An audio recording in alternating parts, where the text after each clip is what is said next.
Thank you for being a connoisseur of Cognac Corner and listening to another episode. It's me, your host, Marcus Boston.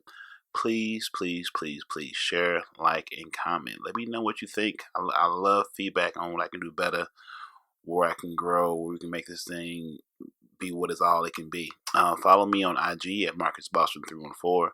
Show page, Cognac Corner. Leave me a comment. Hop in them DMs. Let me know what's going on. Also, follow me on Twitter at Marcus Cognac. Show page, Cognac Corner. On the Facebook at Cognac Corner. Let me know. Follow, share. Email me at cognaccorner@gmail with any relationship questions, any thoughts, anything you just want to discuss, any gems I can give you away, any shots I could pour in your cup. If you want to be a guest, also email me, DMs, comment, whatever. Let me know. Get your friends to become connoisseurs as well. So we just make this a bigger family event. So thank you again for being here and enjoy the show. Sipping Douce, boy, this ain't your daddy yet. He in the Cadillac, me, I'm in the Maybach. Welcome back, ladies and gents and ladies, and all the genders in between. I'm motherfucking Boston, and this is Cognac Corner, and today we have a legendary guest friend. She is the reason I end up in Soulard for as long as I did. She definitely takes care of it. I can't tell my story without telling her part of that story. Because I heard I wouldn't be down this motherfucking. We wouldn't have none of this great that we have if, I didn't make it down to Soulard. Oh shit, hold on, y'all. You would think by now I know how to do. I get sound effects. I know. Things are changing. Hold on. We get ready. Let me get ready. We have let me get the sound. Katrina Frank. Give a round of applause.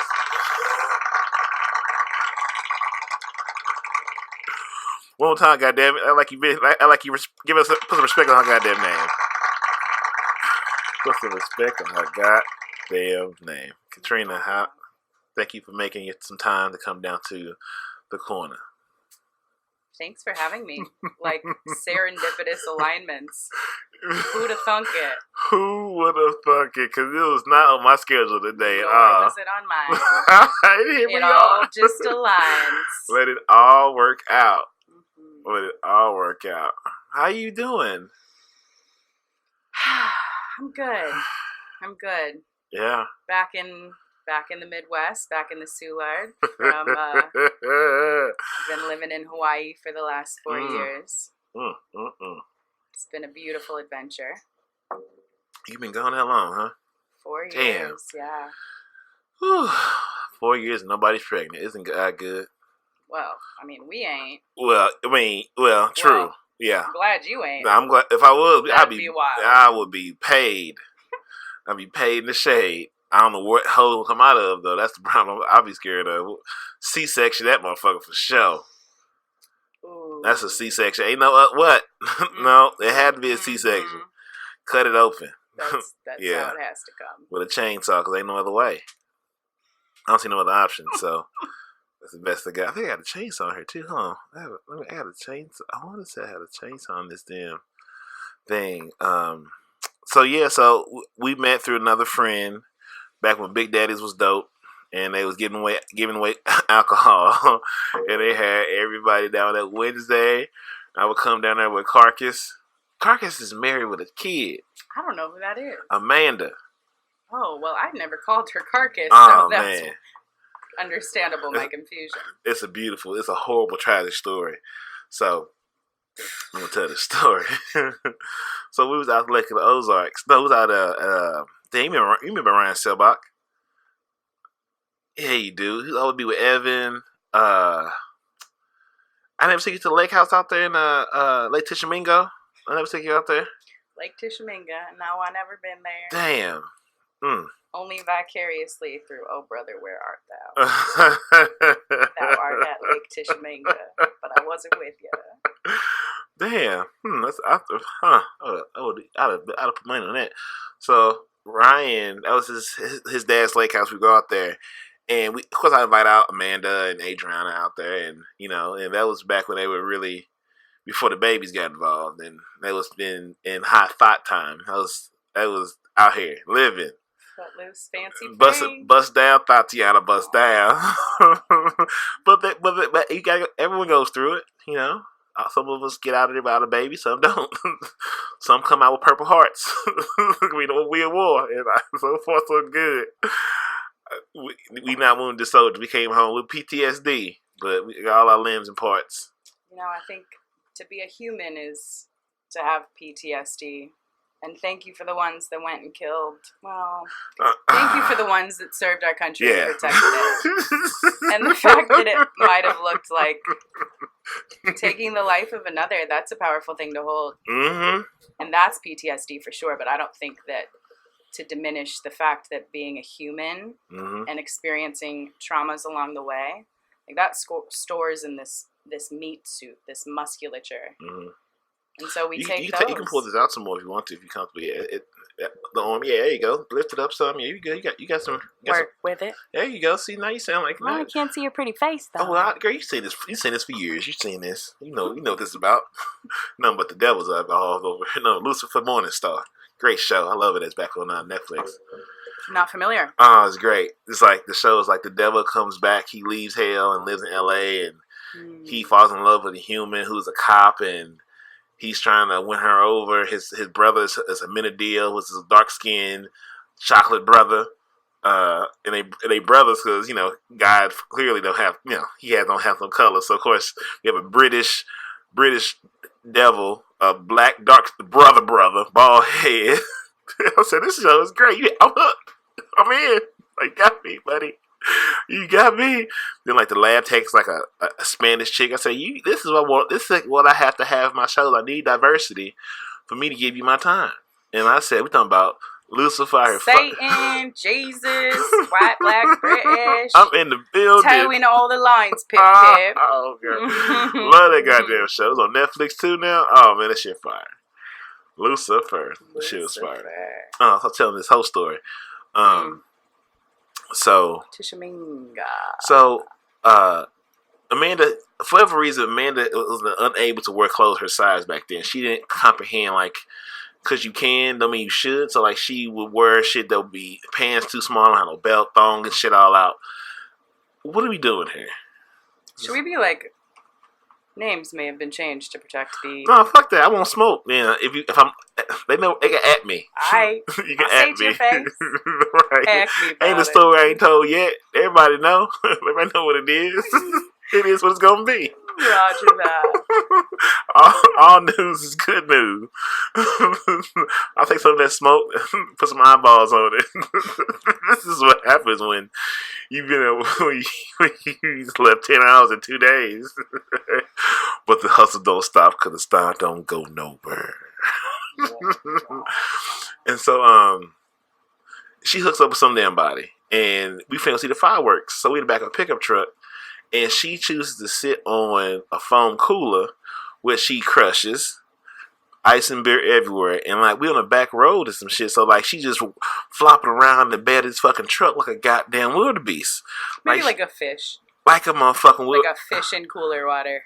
She was flopping like a motherfucking carcass. And so, ass all out, titties everywhere. I said, what is going on? Slow this motherfucker down because this motherfucker can't get her burns. After she done fucked this man in this house, we don't know which room it happened. We was at the top, out on the lake area. He let these motherfucking slut puppies out here.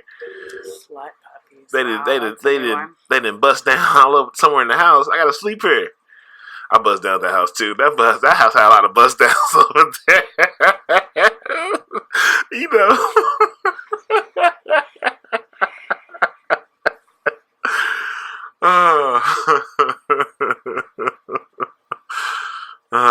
Yeah. So that's that story. Hope you enjoyed it as much as I did. So that's how I know Darian. See, I was not at the cooler crushing carcass. Yeah, no. Flipping. Oh no, yeah, I met you. It was when met through AB. Then I got banned from Knicks, so I had to find a new home. So they led me down to Daddy's more often, and I just got my car. So I was in these streets. I was out here He was riding. I was dropping dick off at that point. If it will open, I will travel. And that's just what it was. I had a So whole it was. I had a whole brand. So I'm a black man in college. I was killing it. I was killing it back then. And when I graduated, that shit came to straight to the hook. Now what? I don't know. But I ate good for those 2 years though. We becoming. I became better, but goddamn it slowed up a lot. That shit turned. It went from a flood to a drip. But I ain't thirsty. Ooh, that's a lie, boy. Hashtag. Ooh, that was a hard line. What does this sound? That's not what I wanted. It's ominous. Yeah, that was. That's like go to church. Your house is here. Them bitches weak. If I'm going to track that with you, I feel like you're referring to the act of queefing. No, I was just thinking actually just farting. Like regular fart, not the good, not the and queef. And that makes them weak? No, I invite over some not looking good women. That's what I mean, weak. That's what I was saying. Weak in the bowels? No, weak in their face. Like, they not attractive women. Like, she was, but her friends weak. Now I'm looking nuts. I'm behind on the lingo. Living in the middle of the Pacific got me like... Yeah, I chill. We at war up here, baby. This is a battle. It's true. This is St. a battlefield. Louis is heavy. The mainland is heavy. There's so much, especially Soulard, there's so much people's unconscious stuff just like twisting and twirling about. Just popping. Not enough nature. Not enough water you feel like you can submerge your body in without sanitization required. But it's heavy. I tangibly feel that every time I return to this place. There's a heaviness to it. You want some cranberry juices? Are you good? I'm going to follow this down. Okay. You look at you, girl. I tell you what this Henny do. Thank God I ain't knocked nobody down. I swear, when I first started podcasting and it really got good, it's still, I still enjoy it. I still love it, so I continue to do it because I ain't making no motherfucking money from it. Not yet. Not yet. Speak powerfully, create your future. But the bread's on the way. But I used to be like, I'd be ready to go. Like, what? It was so therapeutic.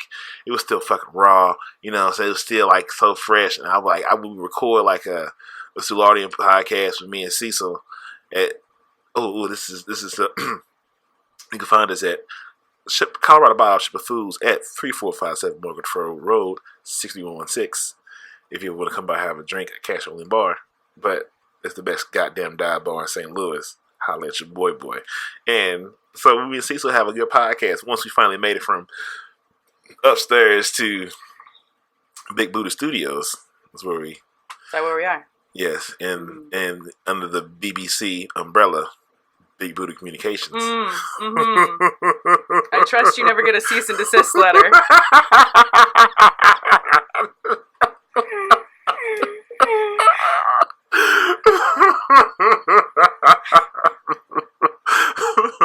I got my racism card ready. Now, this is some bullshit. Know what you mean this is some bullshit? This means this. It's because I don't speak British, isn't it?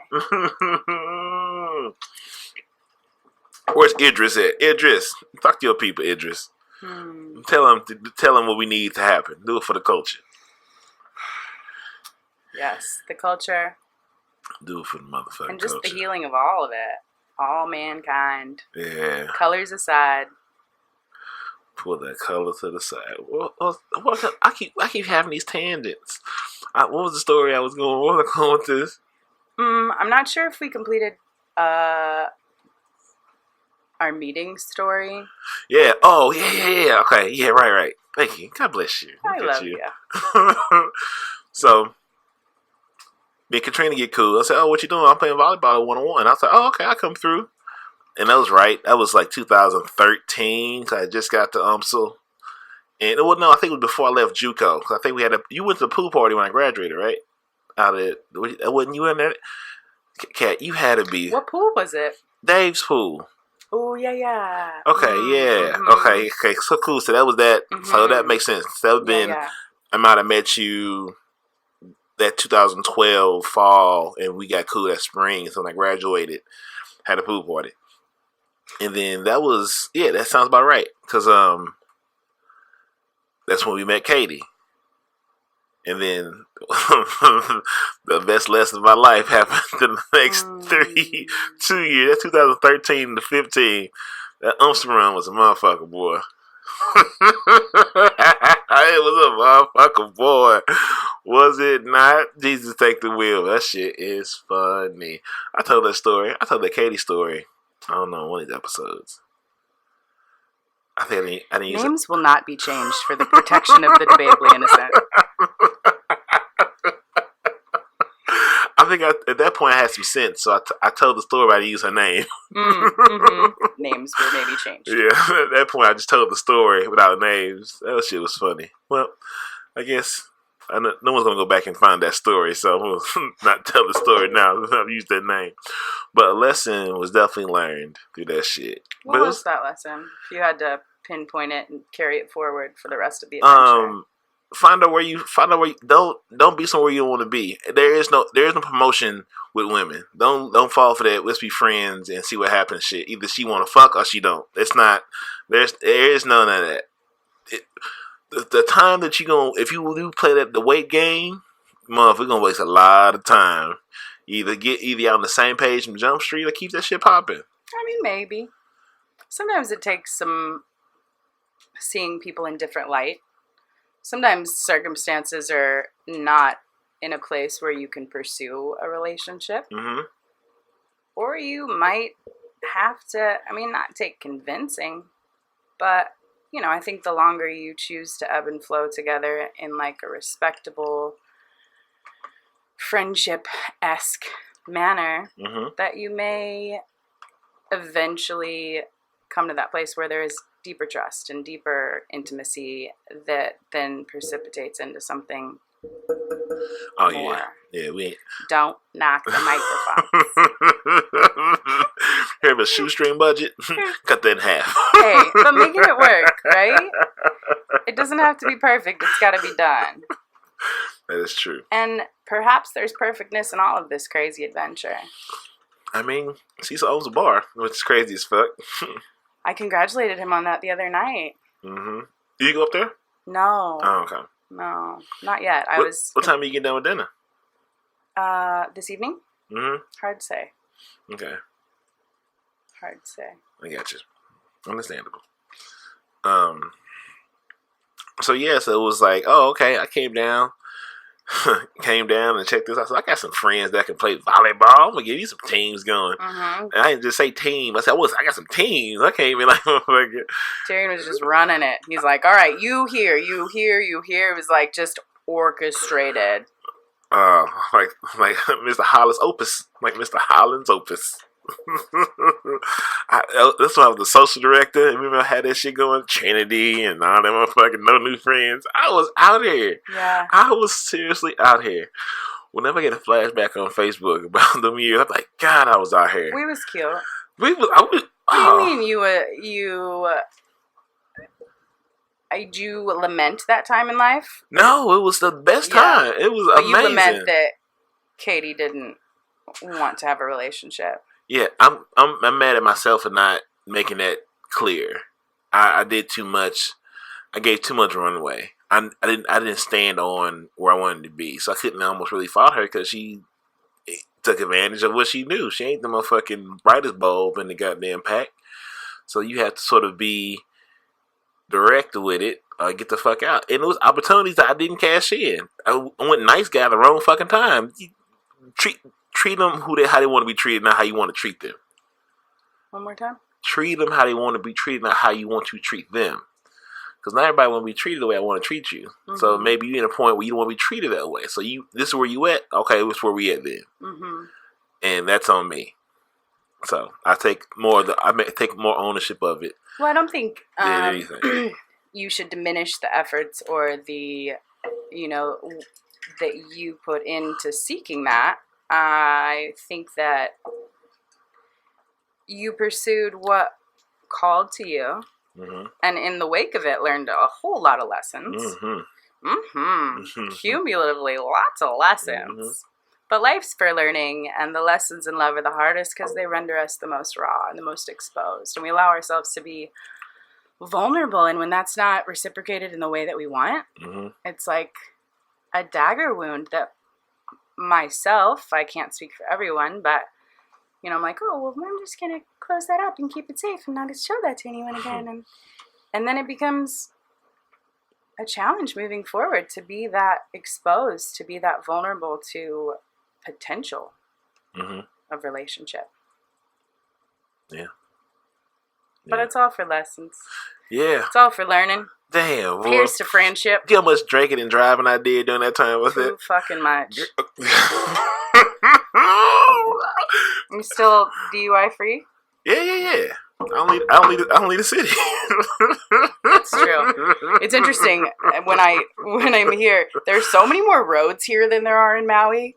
People drive so much faster. Ooh, I might have just unplugged myself. No, just kidding. Okay. Just tickling it.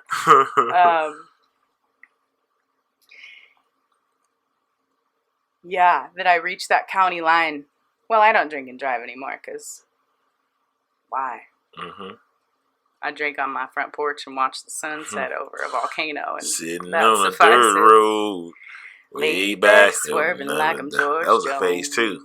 I got so much country because this girl. Rolling out the window, I go bare sitting in the console.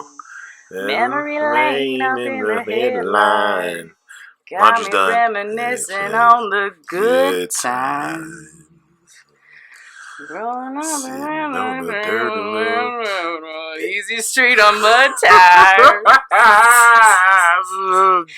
I'm reminded as a child when I used to be in church, and I didn't really want to read the words to the hymns that I was told to sing, so I just would mouth watermelon. This is the over remix. and over. That was my formative years. This is the remix. I do just want to preface, well, not a preface because we're in the midst of it, but we just winging this shit. Oh yeah, I ain't no plan. Ain't no plan. Yeah, today I was listening to you know how dope this song was? I feel like this is my shit today. It came on.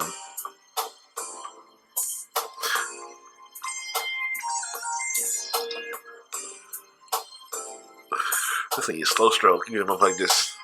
But that's how you get pregnant.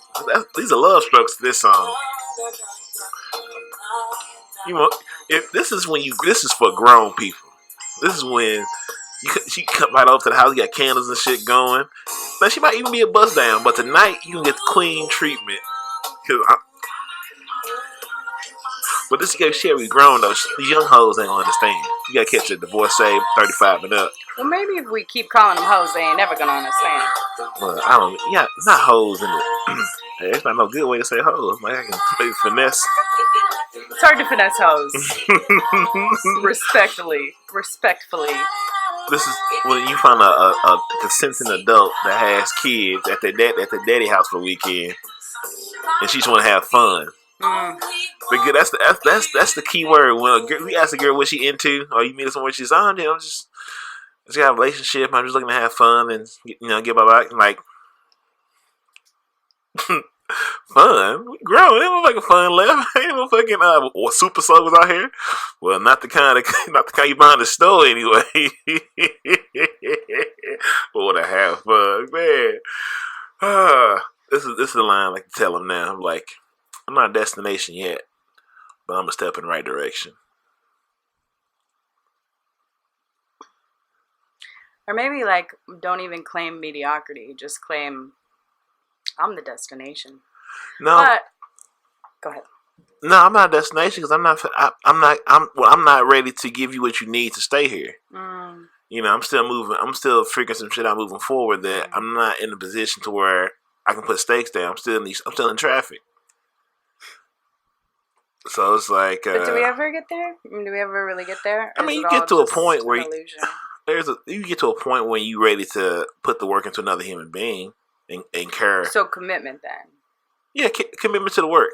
Commitment to the work relationship. Relationships are work. It's work, yeah. So until you really ready to put that energy into recreating it and that stuff, then yeah, I'm not there. I'm not ready to do that consistent enough. But this right here. So you want the original.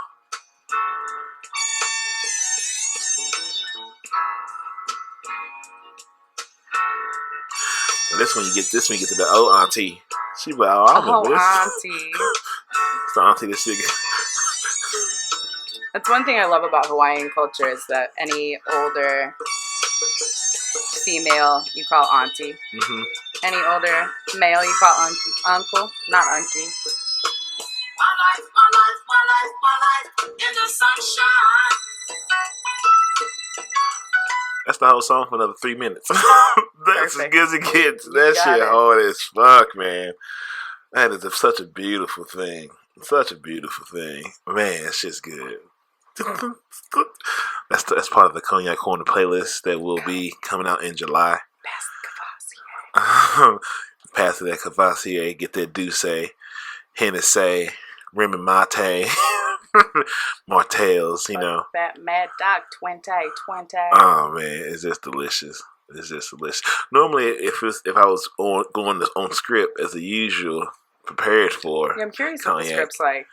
Usually, first part usually setting the tone of how we know each other and being gracious to, you being here and giving me your time, your energy, and allow me to act a fool and do what I do best. Then I'll get into learning where'd you learn. Usually the setup's like, where'd you get your game from? Like, who taught you what you learned, and then how did that evolve from high school to young adult, and what lessons have you lost, gained, and gathered on that road to form into who the person that sits here now. Like, what are your battle scars? And you just start off with high school, like, was you that kind of girl, that kind of shit, and tell the story. Then usually I go in there somewhere and tell my story again, because I love telling my own business. Then I play a correlating song that probably has nothing to do with the moment, because something you say probably hit me. Then that's usually how it works.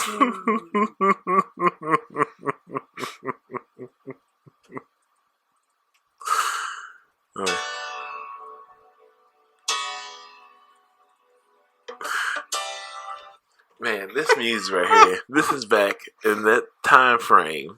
How many hotels I was running through back in that time?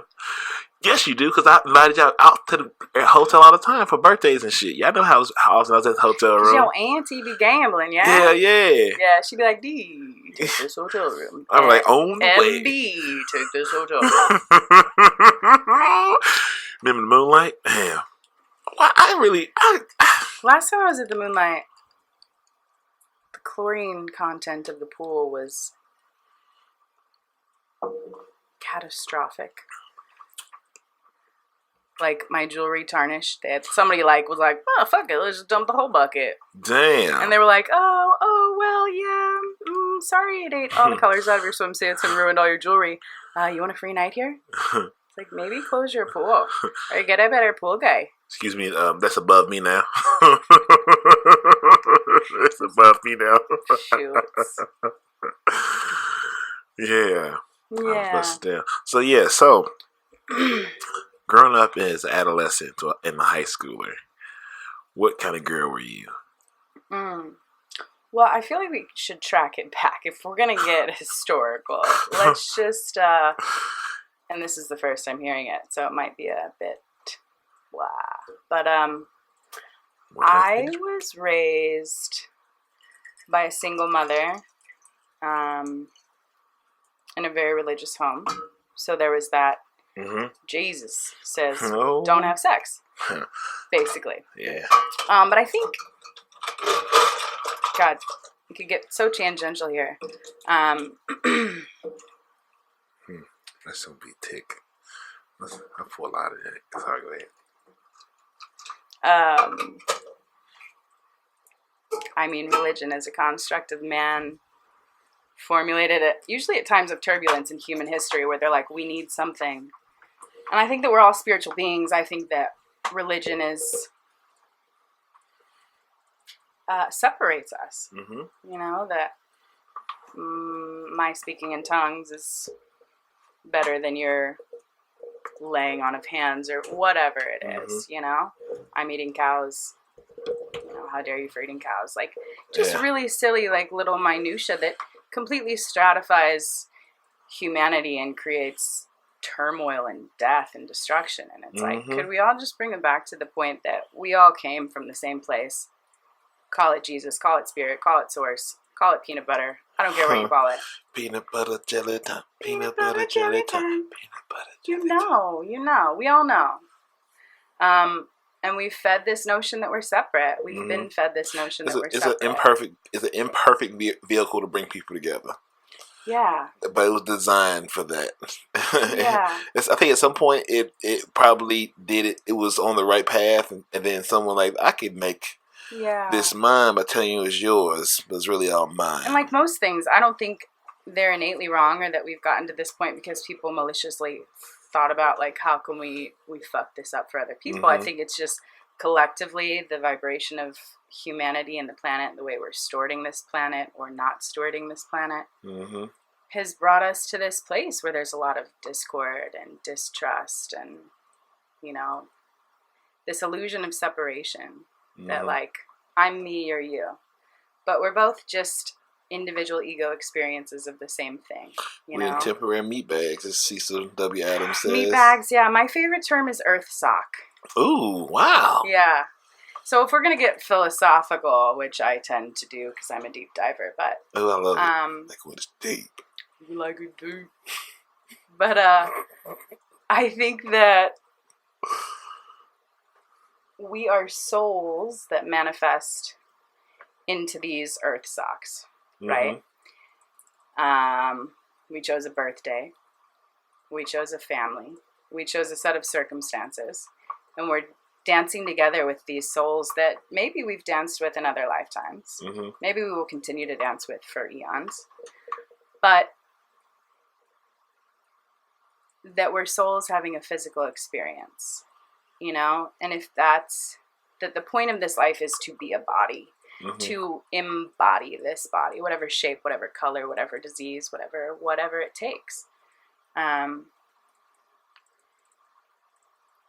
that the point of incarnating on Earth is for figuring out how to use this earth sock, I would imagine, in the best way to evolve the eternal soul. Yeah.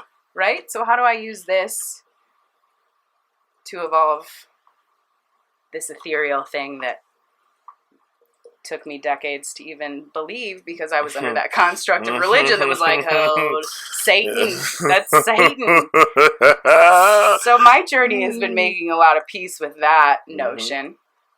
You know, and also realizing that what I got about life is through the filter of, you know, my church teachers and my mother. And so we're all just fed these different things through whomever it was that, you know, is the authority in our life. Do we agree with them? Probably not. Did they agree with them? Probably not. You know, I've heard it said that the original betrayal is becoming a body and then forgetting that we are divine. Yeah, I agree. God, yeah, I agree with that 1,000%. It's always funny when someone takes the moniker like, you know, Charlemagne the God.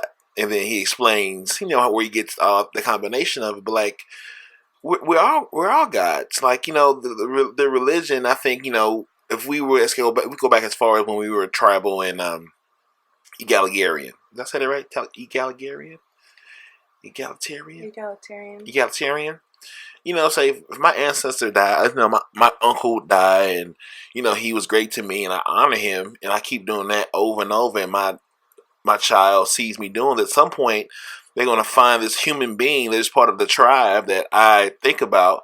They're going to elevate him to a god status, you know, because it's like playing telephone. You know what I'm saying? So now we taking this and making something bigger than ourselves to placate, you know, being domesticated by weed and having all that kind of domestication and creating civilization, which I don't think was a good idea. I really think we were better off when we was just figuring out the next day. You know, I still think we might want to rewind this tape because I think we've done more harm than good in this civilization thing. It's really, the price is way too high. We paid a very high price. Yeah, I think you might want to cancel this budget on this. I think I might want to read a restart. Something, because this is we're not doing the best job, you know. Well, I mean, and you're supporting human becoming, you know, human beings, and yet in this culture we are human doings. Like you're value is judged on your capacity to do the most, the fastest, at the cost, at the forfeiture of self even. Yeah. You know, and so many of myself as an empathic being, it's like, oh, let me just give. And I know that you too, you're like, let me do for others. And that is not sustainable. Yeah, it's not. You know, it's like pouring from an empty cup is not an option. You know? So demonstration, see, the bottle's empty. See what's happening? Nothing. I have the motion, but that Cavassier is a wrap, baby. So how do we refill our bottle? You know, that's, and I think that's individual. For me, so I moved to Hawaii. I started massage school. I've been training in the Hawaiian healing arts, and I do aquatic body work. And so for me, that journey to, you know, from a couple streets down in Soulard, the red bricks and the gunshots, to the middle of the Pacific was a seeking of embodiment, you know, because I've always had a huge capacity for emotion, a huge intellect. And so I've lived like mostly up here. And like, I don't know how to make sense of this emotions. You know, I didn't have good role models for dealing with anger or whatever, sadness, depression. And a lot of it might not even be mine. It might be that I sense that of what is around me. And for me, you know, I had to leave family, everything I knew, move to this place to figure out how to be a body, how to hold space for this body so that I can hold space not to heal others, because I won't claim that I am. And it's not your job either. No, it's that how do I best become a channel for like source to heal through? Yeah. You know? Because it would be my ego to say, well, this is what I'm doing. Let me fix you. It's like, no, fuck that. Fuck like, that ain't my job. But I need to be as clear as I can. And that's what my journey to the Pacific's become about. And letting go of those moments of trauma along the path. You know, that PTSD that's stored in this earth sock. Like, we're just we're bags of memories, basically, you know? It stores at different places in our flesh. Yeah. And I forget the point that I was trying to get to, but embodiment. Yeah. We was talking about religion, how it's full of shit. And self-care. Yeah. That's what it is. That it is, yeah. Your mental health is your wealth, man. Like, that's why I try to be so patient as I can and understanding and empathetic to people, because I've made it to this age without having gone through some story, through real Purple Hearts out here. You know, I know people that I hang out with and get close to, their battle to this. I'm like, I get it. Like, I have empathy because I can empathize, but I can't sympathize. I didn't go through it. You know what I'm saying? But that allows me to say, hey, I think for me, letting go is easy because it was something I my mom hold on to shit. She be like, hey, this train don't stop. And so that wasn't a direct, like, she sat me down and said, hey, the train don't stop. It was just, okay, I watch you not need a man to define you. I see you okay being where you been and holding it down and making it work and still talking your shit and still fly with a coupon on sale. And, you know, and whatever, I'm like, cool. So I'm going to do the same shit, you know, and just grow with that. And, like, you know, you see me grow, change circles, come back again, pick up some pieces, and me come back again. I'm never talking to you again. Come back again. I never said that to you. I never said. It's just circles. Yeah, I don't think I ever got rid of nobody. You know, I just keep it moving. You know, keeping on. That's it. You know, and be mindful of my blessings and saying thank you all the time as much as I can be. You know, because I've done a lot of things. I've done a lot of dope shit and ain't had shit when I was doing it. You know, like a lot of shit I've done, I got done and met is when I ain't got nothing but this. All I got is my good character and my energy. That's it. And it's gonna be what it is. Can't worry about what I can't. And all the trappings of this world fall away. Who are we? It was interesting when I was getting rid of my life here before leaving. I was like, oh, you know, sell your hand chair, sell your car, sell your cool bed frame, sell your lamps. And I was like, wow, without all these things, like, who am I? Because I've identified so much with this exterior that it's can be a challenge. And it's a challenge in this society with so much noise and so much distraction and not a lot of good role models who are doing their work. Yeah. To be like, okay, how do I come back to that place inside, like that still quiet center from which infinite intuition streams? You know, I had to block around meditating, I think, too, because religion, it was like, well, am I talking to Jesus? Am I talking to Satan? Like, I shouldn't try. Hello, who's on the line? Yeah, breaker 19. So for me, it's about returning to that place inside, you know, into that quietude. From there to try to greet not even try. From there to greet the world. Mm-hmm. And that's a practice. Mm-hmm. And some mornings, you know, I'd rather look at Snapchat first thing in the morning than take some deep breaths and stretch my body out. Girl, you don't even see my Instagram timeline when I wake up in the morning. Shoots. You don't want to see what's on my laptop right now on my screensaver. Oh, that's called my vision board. If you look for Marcus Boston 314 on Instagram, see what you gonna find. I really leaned into like being black, you know. Not saying I wasn't not black, but like just being like, this is information that I need. I want to get. I need this out here. You know, black people are amazing. They're beautiful people. I'm talking like I'm not black. They are beautiful. Look at them. Look at them. Like black girl magic, black excellence. Look at them.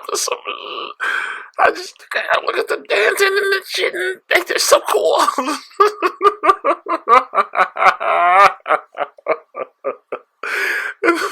I feel like remember that scene from the parody movie There'll Be a Menace with Marlon Wayans and too black for you. Okay. That's not fair. I was sheltered. In fact, I just watched Fern Gully for the first time last year. So who? Fern Gully. What is that? Oh, it's about saving the rainforest. But there were magical fairies, which is, I think, why I wasn't allowed to watch it. Oh. That made me want to do like shrooms or something. I'm like, who don't? Are we going to? I told C next year we're going to Burning Man. If not next year, year after that. Yeah, I support that. I'm gonna go to Burning Man. Festivals are a fun adventure. Yeah, I need to be out here. I'm out here, but I need to be out here. Or out there. Out there, like I want us to get a dope ass RV. Yeah. Drive our fucking ass out there and just live. But the Soulardians out here just be out here popping. Mm-hmm. Like motherfucker, like a flagship out this bitch. Yeah. Feed me all the love and drugs you got, baby. Just make sure to bring water. Like a motherfucker, I love water. Water's delicious. Oh, you and me both. You can't get enough of motherfucking water. And maybe that's that self-care piece, because depending on your age and your health, we are all water. 70+%. And that's the thing, I get that from my mom. Like we don't like my mom has shit in her house that's like got dust on it, like sodas and shit, because she don't drink. Like she has cases of water that it's never like it's always. I go to that bitch and I ravage that motherfucker. Like grocery shopping. But could we do water with less plastic? Like that bothers me. I recycle. Yeah. It probably doesn't help any. I don't know. I mean, in Hawaii, they stopped taking. There was no market, so we ship our recycling to China, right? Because there was a market in China for, I'm not sure what they did with it. Mm-hmm. But now there is no market, so now all that plastic just goes in the landfill. Damn. And it took me, like, moving to the middle of the ocean to really recognize it more. Uh-huh. Oh, of course. You know, like, too distracted up here. Yeah, well, and here, you know, there it's like, okay, the water just runs down the street towards the ocean. And here it's like, oh, it runs down the street towards the sewer and out of sight, out of mind. Yeah. You know, we don't recognize that the whole journey going to take it right to the ocean into that fish you think you're going to want to eat. Yeah, it's sushi I like.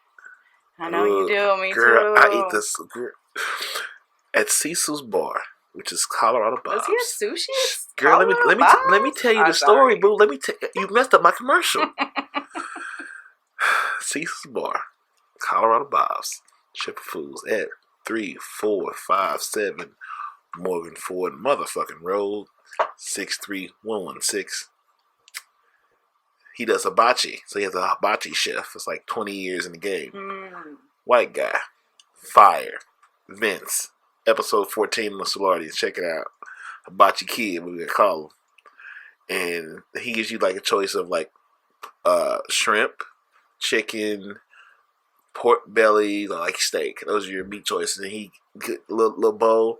If that shit ain't on fire, but the kicker, let me tell you something. The motherfucking kicker is he got this yum yum sauce. And when I say there's no better name for it than yum yum sauce, girl, I be eating that shit on everything. I ain't ate on a woman yet, but I've said it plenty of times. I've got to the point where just make sure there's not a lot of sugar in it. You don't want to fuck with a pH. Damn, that's good. Thank you for. Yeah, it is. Eat it off her Northlands, not her Southlands. Yeah, okay, fair enough. That's good. See, this is why this has to happen. Now I'm better prepared for that moment. Now I better perform. I was just thinking by myself. I got really selfish, but you are right. I don't know what's in this homemade yum yum sauce, but sugar. If it's in America, there's probably sugar in it. Oh yeah, it's definitely some of that. But that shit is delicious. I ate on everything, but it's so goddamn. So you doing hibachi? So you go there, bring your money, have some cocktails. I bust your ass on some darts because I'm getting good, I'm getting better. I'm already good. Yeah, you've been good. But now I got a home bar to go and get my strokes in. Shucks. So when I get my strokes in, I can go get my strokes in. Speaking of strokes, I don't know, is it because I have other things to do with my time, or I'm getting old, or it's not where I'm at right now. But like, I really just like to hold women. I like to hold them and just like cuddle and shit. I really don't want to fuck. I just want to just know I can. Like once I know I can, I really want to go to sleep. But they be ready to fire out. I'm like, man. So it's like, I know. Don't ignore my friend. I don't want to. He not doing shit but being there. I just want to sleep. It's a subtle control thing though, because if they were like, "No, I don't want to fuck," you'd be like, "Man, I really." No, I'm like, cool. I'm gonna roll up and go to sleep. Like I like to hang out. I love the energy. Yeah, I love snuggle and shit. Well, I think it's easy to think that like, oh, I learned a lesson about life and that'll carry me forward through all of life, because there are different phases of life. There are different, times, different periods of life in which are different influences playing. And I know I might be the hashtag hippie on your show, but I support it. So, I mean, you think the day you're born, right? You're born under a sky that looks a certain way. So you have these influences of the heavenly bodies affecting you from the moment you came through. So as they do their dance in the sky, it affects the way that we do our hopefully graceful dance on earth. So not to underestimate, it's like, oh my God, I'm crazy, I don't think I'll ever get it together, like blah blah blah. It's like, well, what's the moon doing? She pulled the tides, she gonna pull the waters in your body too. So, like that full moon on May 18th, that Scorpio full moon, threw a lot of turbulence into my experience. You should get banged out or something? And not that kind of turbulence. Oh, okay. I said all that to say you gonna get banged out or something. Just like a fucking weirdo. That's all I want to do, man. Like, no, the banged out days are shallow. I mean, after love, it's like everything else feels a little bit cheap. So I haven't caught a good love. The last love I had.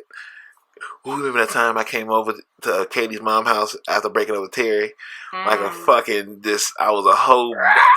Oh, it was crazy. Who the fuck breaks up? Oh my god, who breaks up with your girlfriend? That only your girlfriend because the girl you wanted to be with you shut that shit down. So you ran to the backup because she was convenient.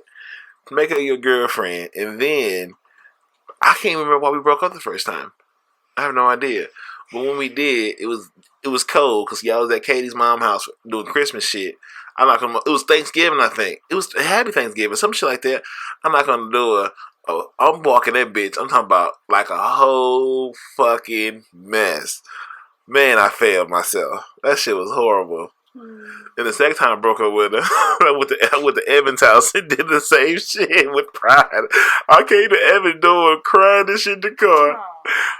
With 2 bottles of wine and Redbox movies. We sat on Reaver and I said, who the fuck, what am I doing with my wife? We broke up twice.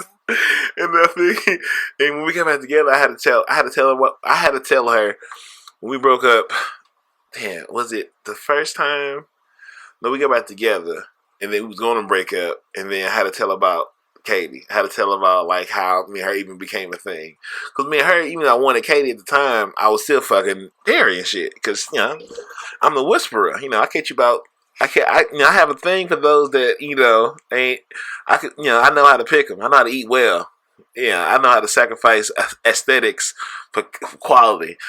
Some of the best box I ever had was from women you never suspect.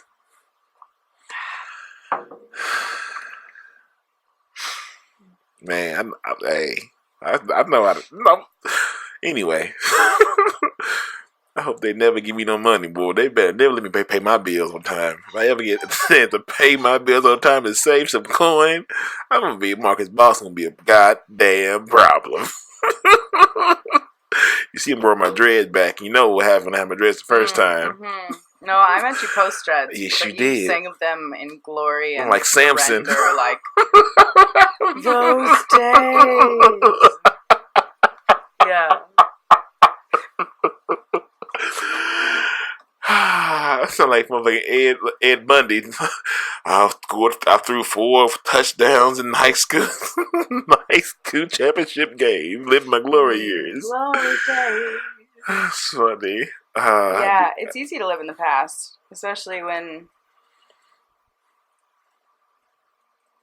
the future is debatably it's so more exciting. Like, dog, if I was attached to the past, I wouldn't be here. We wouldn't be here. Yeah. I mean, I think everything that's happened for me, I think the biggest thing I did was leaving the fucking zoo. When things didn't. That was an elephant horse. Don't mind it. I can maybe find it. I don't think I had that sound bite on there. I don't think I have an elephant horse on here. That's in the next budget. I don't know if I got a. You want some magic, girl? That was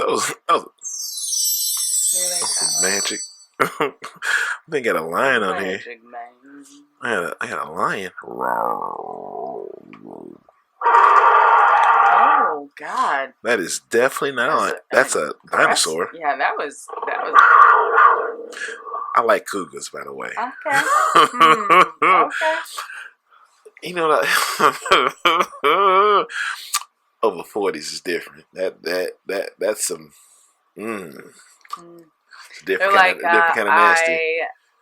I like myself. I kind of don't give a fuck what you think about it. So we just gonna go from here. It's beautiful conversation, and like I love situations where I can always be like, you're not like those, huh? Like I really like that, huh? Like don't get me wrong, I do have to put some work in. I don't have the physique or the natural aesthetics for just like, oh, I have to put a little work in, which is fine. Life's about work. I have character, I have time. I'm funny. I have great teeth.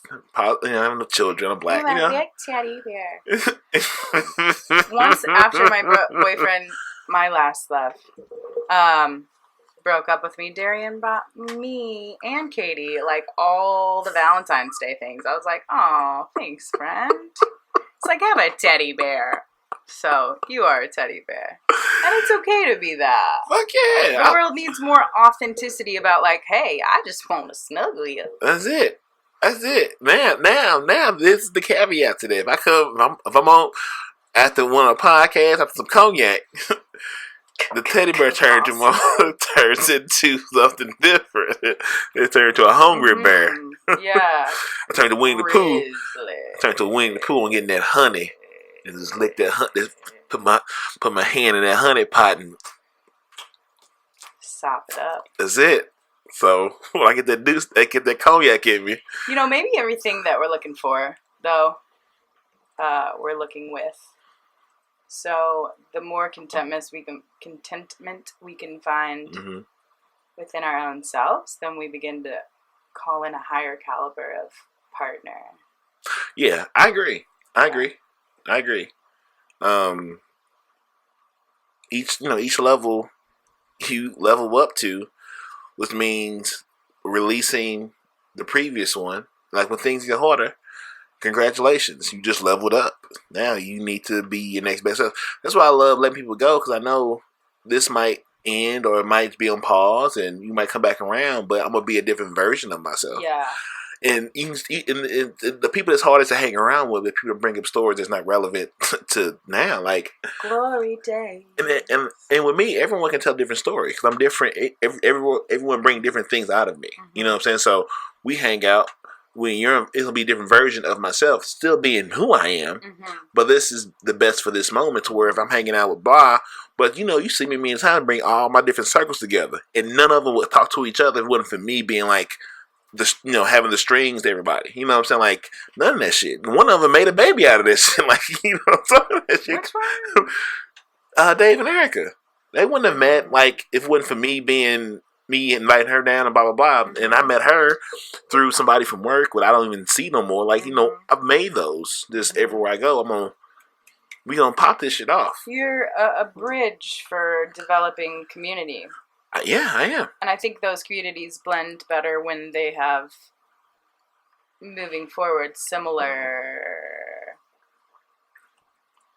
objectives. Yeah. Or purpose. Mm-hmm. I think that's with a relationship. It's like, cool, do we just want to hang out and eat fast food and watch Netflix and just have sex sometimes and have sex most of the time and just keep doing this shit? What's the purpose? Mm-hmm. Why are we together? Yeah. I don't want a 50-50 anything to 100. I want 100 to 1,000,000. Mm-hmm. And I want, we're here to reflect one another back to one another. Mm-hmm. The shit that, you might witness in another person and say, oh, wow, look at them. It's yeah, that's in me. It's just something that maybe I don't actualize or I don't own yet. Mm-hmm. So you're showing me what I want to step into. Yeah. But as you said, relationships are work. Yeah. The most gratifying and the most challenged because we are so vulnerable and so raw in the face of it. Mm-hmm. It's as I choose partners now, it's what's the purpose? Mm-hmm. I want to grow. I want to develop. I want to inspire others to rise up to their fuller potential. Yeah. Maybe do that together. And if we aren't, then cool. Bye. Hey, this is one of my favorite lines. People come in your life for a season, reason, a lifetime. Mm-hmm. It's up to you to understand who's here for what. Mm-hmm. When you understand that shit, life's a lot easier and it's more enjoyable because you don't hold on to fucking seasons, you don't let go of reasons, and you appreciate the lifetimes. That was a good one, D. You're making t-shirts over here. I got a whole line of t-shirts. Drop it down. This is actually, what I want to do t-shirt wise is when we get to the point, I want to have the Cognac Corner t-shirts on the front and then a quote or something you say I found worth sharing. Mm-hmm. Put on the back and have the episode name and number on the back of the t-shirt. Nice. I like the vision, D. I like that you've taken this and you've continued it and you've run with it and you've pulled in all sorts of different threads, Mm-hmm. different people and their experiences, and to unite that in this objective of becoming better versions of ourselves. That's it, man. I'm out. Me. I'm always about the community and just bring people together. And even when we used to have the house parties at Katie's house, it would be everyone be having a good time. But at some point, everyone there will usually trace themselves back to me, and I enjoy that shit. Maybe that's an ego thing to a point, but everyone can hang out without me. You know what I'm saying? Like, I would say, hey, I'm not there yet, but such and such coming over, and everyone's chilling with each other, regardless of when and where I met them, and everyone's good. So no one like had moments, or everyone knows each other, and we had whole like championship teams of fucking strangers, and we had like bowling nights off season, like we're going to hang out tonight and blah blah blah. That as everyone moved wherever they moved, we always would find a way to stick together for a good. Well, that was a good run, 3-4 years, easy. Like we was out here. It's a good season. We had a good run. That was a very good run, and everyone moved in and out, and like to not necessarily recreate it, but I would love to be on the position to say, hey, now I have the home and I have the things to where we can bring that back and everyone can get back to that chill shit. You know what I'm saying? Like, that's the fun part where, like, as I move in circles, I keep finding people that want to do dope shit at the next level. And, like, I might not have the monetary substance now, but I bring something that money can't buy, is being a good person and just being that something. And then bringing those with me that I might not meet. And we keep doing the next shit. Yeah. Everyone can't be number one on the squad. That's cool. Someone got to be Draymond. Someone got to be. Takes all types. Yeah. Also, I want to be a impactful player on a championship team. That's cool. I'm easy to feed. Mm-hmm. I don't need no fucking 5-star. I'll take a good 2.5 and be good and put some season on that bitch and we win it. Ranch. I fell in love with blue cheese, man. Mm. I know. I done got nasty in my old age. I ain't even old. But that blue cheese yum yum sauce, I fuck around, lose my goddamn mind. Blue cheese yum yum sauce. I'm scared. I'm scared to really embrace my nasty. I try to be man. I haven't been cracked open yet, but I stay away from devils that might, because I don't know. Well, call it nasty, call it darkness, call it the seedy underbelly, call it what you will, but I think it's like, no, we are in this paradoxical paradigm, yin and yang, and good and bad are associations that civilization puts upon it, society that is, but light and dark, this battle between, good and bad, and this infinite flowing of tides. And I think, like, for myself doing aquatic bodywork, there's a part of me that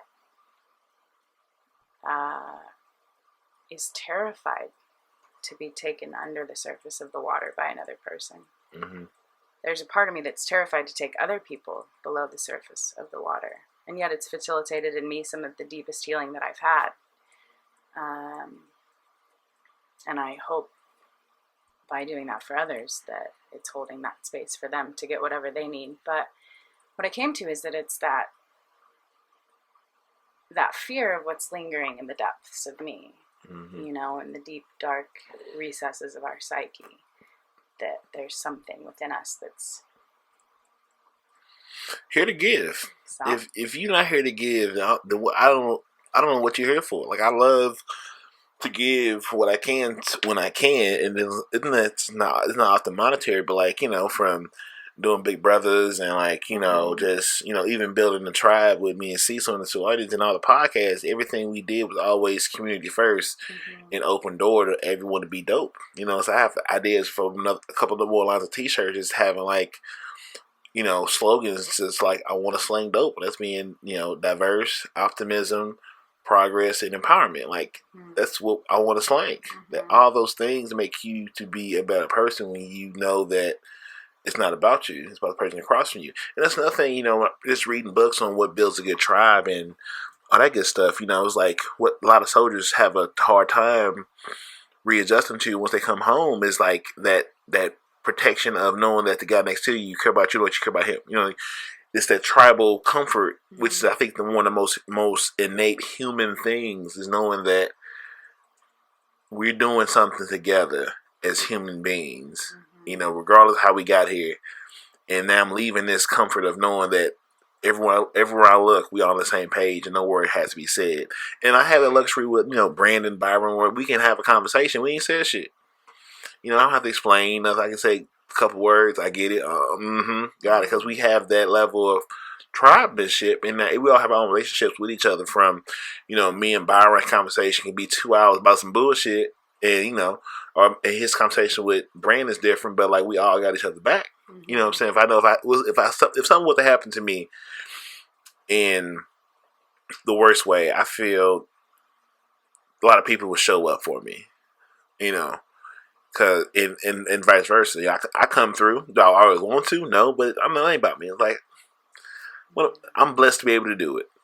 If I can, I'm happy to do it. I'm gonna do it, and let it be what it is. And I've been rewarded for it plenty of times. From going from a new environment, leaving the zoo, and saying I'm gonna find something that found me, and that changed and got laid off. Was out here figuring shit out. To even having a home or a mom to have the patience to let me develop and be me, and I don't always do everything that needs to be done, but I have a bigger idea. It's like, I'm gonna hit that. I'm gonna get this record label. I'm gonna get this record contract, mom. When you got the hood, or have enough sense to not to, procreate, to get in the way of opportunities. There's many times where I could have done something that could have not got me here. Change the path. Yeah, I don't know what I'm supposed to do, but I'm not gonna do something to get in the way of that something. So I'm gonna just keep doing shit. And it's not like success isn't when we have all the answers. It's when we're able to ask all the questions. And this notion that it is like we arrive at this place, and it's like, oh look, I did it. I've arrived. It's like that might be death, actually, the place that we arrive at, and that the whole thing is just how well do you tread the journey? How well do you love? How gracefully do you let go of that which is not meant for you? Yeah, let that shit go. I love letting some shit go. That's why I think I work with so many people that like, oh, just so much stress, so much anxiety in this world, and some people are like, I can't wait for my next vacation, and I can't, And so working with the breath for me, in one breath cycle, your body goes through sympathetic and parasympathetic. So you're cycling through it. And with a longer exhale, you can switch your body into parasympathetic relaxation, right?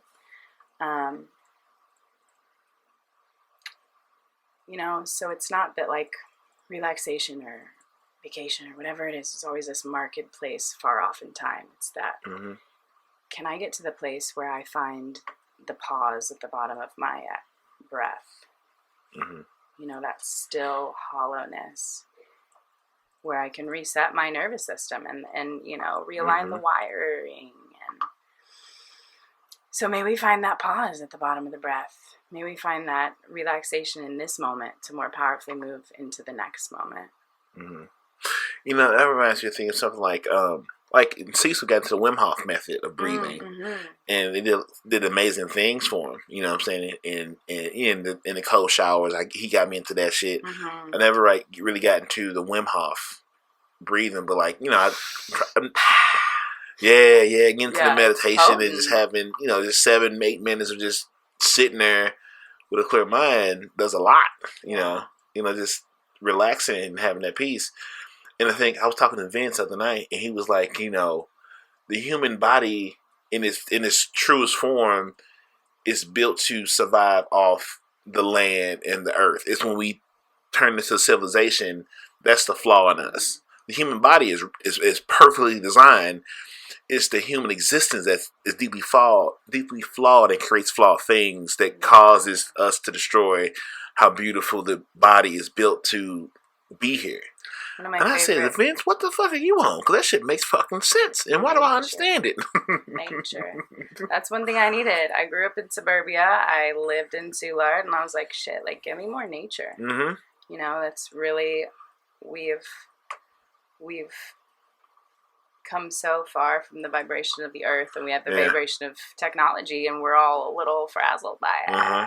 And that's not how it's designed to be? It's not, I mean, we are all pieces of the same thing. One of my favorite quotes is that, man worships an invisible God Mm-hmm. and destroys a visible nature. Mm-hmm. Yeah. Not realizing that the nature he destroys is the God that he worships. Mm-hmm. Yep. You know, we are part of the same ecosystem. We're everything's tied together. Intrinsically, it's all connected.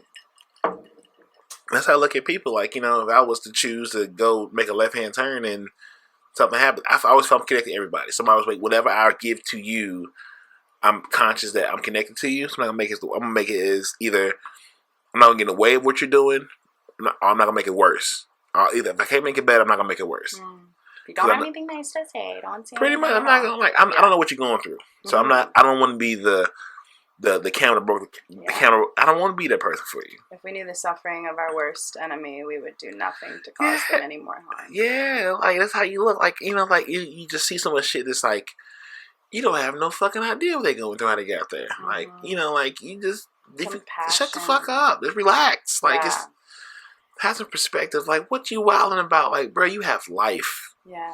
You have life and opportunity, and some people would die for what you have. Yeah. And you out here with the shits. The disease of affluence. Yeah. You know, if we had to hand-to-mouth subside every day, then our lives would look a lot different. But it's the fact that we're so abundant that I think we almost lost sight of what's actually important in the mix of it. And, you know, you see the people that have everything have nothing because you're worshiping nothing. And the people that have little have the most. They know what they have. You know, you can have all because you're filling your life up with things that aren't real. Money ain't real. This house ain't real. This shit's not real. It's empty. And a person that has people that care about them and have the exchange of energy, because we're social animals, are the happiest people ever to be. And the motherfucker got all this bullshit with the drip and that. But okay, that's fine. But it's empty. Because you worship, because you in love with the wrong thing, and that you made a horrible, business transaction. You might want to renegotiate that contract. So much external focus and external validation. It's like, how do I get back to that place of internal validation? Yeah, it takes time and get away from it. But you're right. We are here to be of service and to serve others from a place of presence where we aren't diminishing our own needs. Mm-hmm. Setting firm boundaries. I love, boundaries is very important. That's a huge, huge thing that I wasn't taught. Mm-hmm. Even coming back to this family, I'm like, God, y'all are shitty with boundaries. Mm-hmm.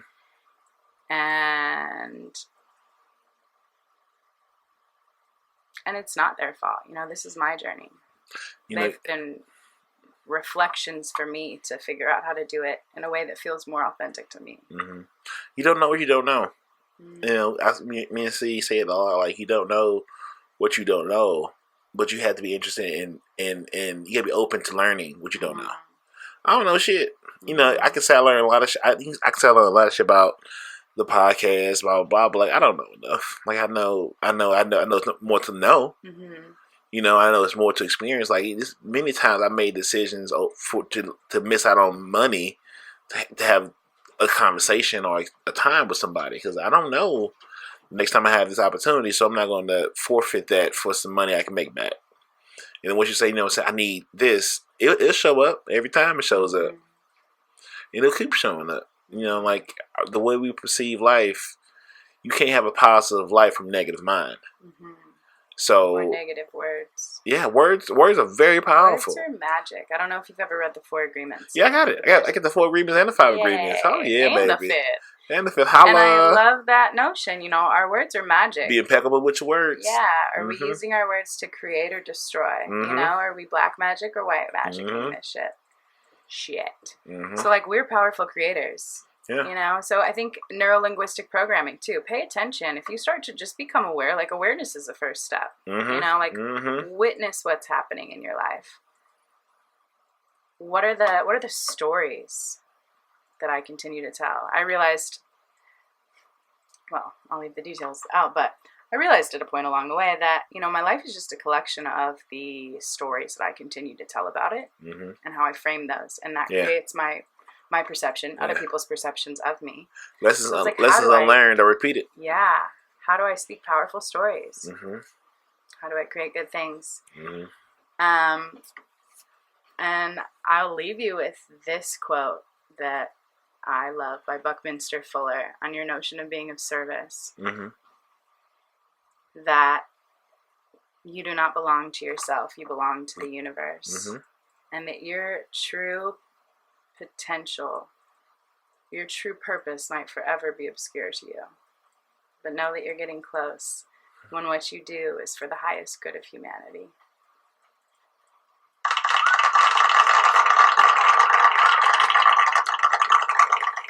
And the connoisseur, we're going to end on that note. And it was a beautiful note. I don't want to step on that. We want to thank Katrina Frank for coming to Cognac Corner.